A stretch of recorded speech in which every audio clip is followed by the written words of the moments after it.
할렐루야, 조나시입니다. 오늘도 말씀을 하루 시작합니다. 슬기는 아침 시간 시편 58편입니다. 성격이 아주 급해서 당장 결과를 봐야 직성이 풀리는 사람이 있습니다. 물론 당장 결과를 볼 수 있는 일도 있지만 분명히 기다려야 되는 일도 있거든요. 하지만 기다리지 못하고 자기 눈앞에서 바로 결과를 확인해야 자기의 마음이 좀 편해지는 사람들이 있어요. 하지만 생각보다 기다려야 되는 일들이 많이 있습니다. 간단하게는 매일 먹는 밥도 기다려야 먹을 수 있어요. 우리가 좋아하는 라면도 3분을 기다려야 맛을 볼 수 있습니다. 좀 복잡하게는 억울한 일을 당해서 송사를 진행하면은 법정에서 결론날 때까지 많은 시간들을 기다려야 합니다. 사실 우리에게 일어나는 많은 일들 중에 그 자리에서 금세 결과를 볼 수 있는 일보다 시간이 경과한 이후 결론이 날 때까지 기다려야 되는 그런 일들이 더 많습니다. 우리는 악한 자를 볼 때마다 하나님이 당장 그들을 심판하시고 당장 악한 자가 사람들 앞에서 굴욕당하길 바라지만 생각만큼 악한 자는 쉽게 사라지지 않습니다. 오랫동안 기다려야 되고 오랫동안 하나님 앞에 탄원을 해야 하는 그런 문제죠. 오래 기다려도 우리의 바람대로 악한 자가 사라지지 않을 수도 있습니다. 오늘 본문의 시인은요, 바로 이 악한 자의 문제 때문에 하나님께 탄원하고 있습니다. 시인은 먼저 악한 통치자들이 어떤 상태에 있는지 보여주고 있어요. 1절 말씀이에요. 통치자들아, 너희가 정의를 말해야 하거늘 어찌 잠잠하냐. 인자들아, 너희가 올바르게 판단해야 하거늘 어찌 잠잠하냐. 아직도 너희가 중심의 악을 행하며 땅에서 너희 손으로 폭력을 달아주는도다. 아멘. 통치하는 자들은 정의를 만들어내야 하는 사람들입니다. 왜냐하면 백성들의 삶을 위하여서 통치하는 위치에 있기 때문이죠. 그래서 백성들은 억울함을 경험할 때 통치자에게 가서 자신의 억울함을 토로합니다. 그러면 통치자들은 백성들의 이야기를 듣고 그 억울함을 풀어주어야 해요. 그런데 본문을 보면요, 통치하는 영혼들이 불의를 보고도 심판하지 않습니다.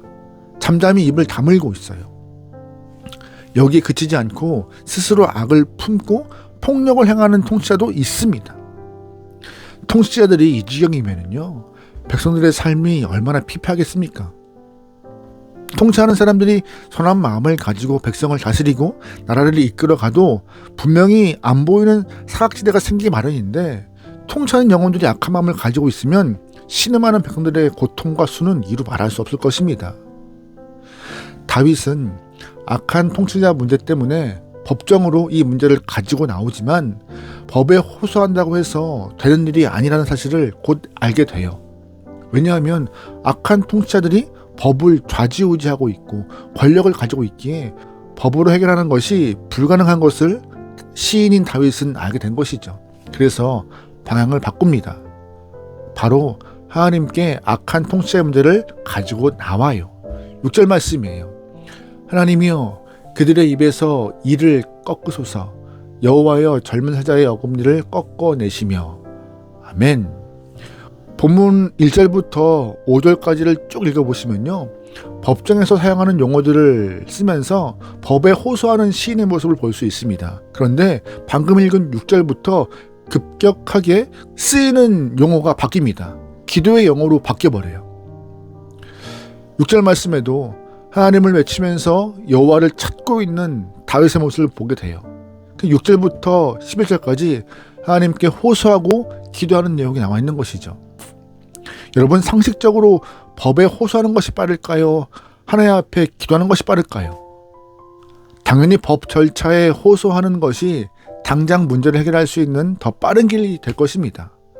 하지만 다윗은 악한 통치자가 권력을 쥐고 있고 힘을 갖고 있기 때문에 법에 호소해도 해결되지 않을 것을 알고 있기 때문에 더디 가는 것 같고 해결책이 좀 요원해 보여도 하나님 앞에 기도하는 것이 훨씬 더 정확하고 오히려 빠른 것임을 깨닫고 기도하고 있는 것이에요.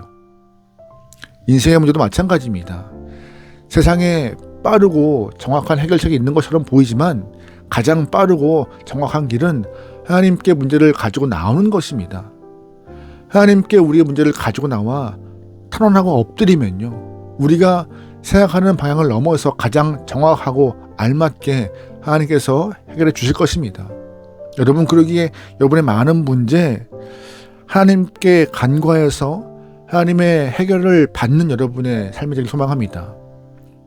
다윗은 사울에 대한 문제를 하나님이 가장 알맞게 좋은 모습으로 해결함을 경험한 사람이었어요. 다윗은 자신의 칼로, 정의의 칼로 사울을 죽일 수 있는 기회가 여러 번 있었지만 다윗은 자신이 판사가 되어서 사울을 판결하고 집행하지 않았습니다. 솔직히 다윗이 사울을 죽였다고 해서 다윗에게 손가락질하거나 소리 높여서 따지는 사람이 더 적었을 것이에요.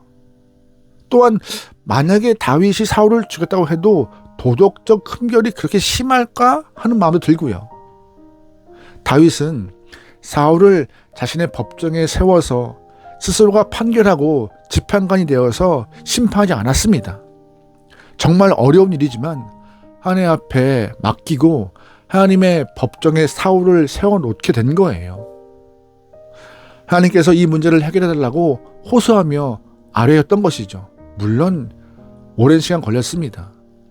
다윗이 직접 해결했으면 더 빨랐을 것이에요. 하지만 다윗은 자신의 손이 아니라 하나님의 손을 빌었고, 자신이 재판관이 아니라 하나님이 재판관이 되어서 이 일을 해결해달라고 맡기고 있는 것입니다. 분명히 시간 오래 걸렸어요. 그런데 하나님께서 가장 아름다운 모습으로 협력하여서 선을 이루어 가셨습니다.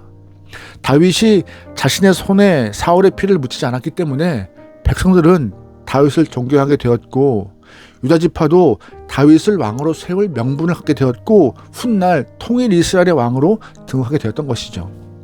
결국 하나님께 억울한 일을 가지고 나오는 자가 승리하는 자가 되는 것이고, 하나님께 간구하여서 해결책을 받는 영혼이 지혜롭고 진실한 자가 되는 것임을 여러분은 꼭 아셔야 합니다. 그러기 오늘 하루 여러분이 살면서 해결해야 할 일이 많고 억울한 일들도 있겠지만 잠깐 호흡하시고 하나님 앞에 문제를 가지고 나오세요. 그리고 또 주 앞에 간구하시고 맡길 수 있는 지혜롭고 용감한 영혼 되기 소망합니다. 그러면 하나님이 문제도 해결해 주시고 우리의 억울함도 풀어주시고 확실하고 정확하게 이끌어 가시리라 믿습니다. 당장 해결되는 결과가 생기지 않더라도 하나님 앞에 맡겨서 인도함을 경험할 수 있는 귀한 체험이 있는 여러분의 삶이 되기를 주님으로 축원합니다. 아멘. 기도하시겠습니다.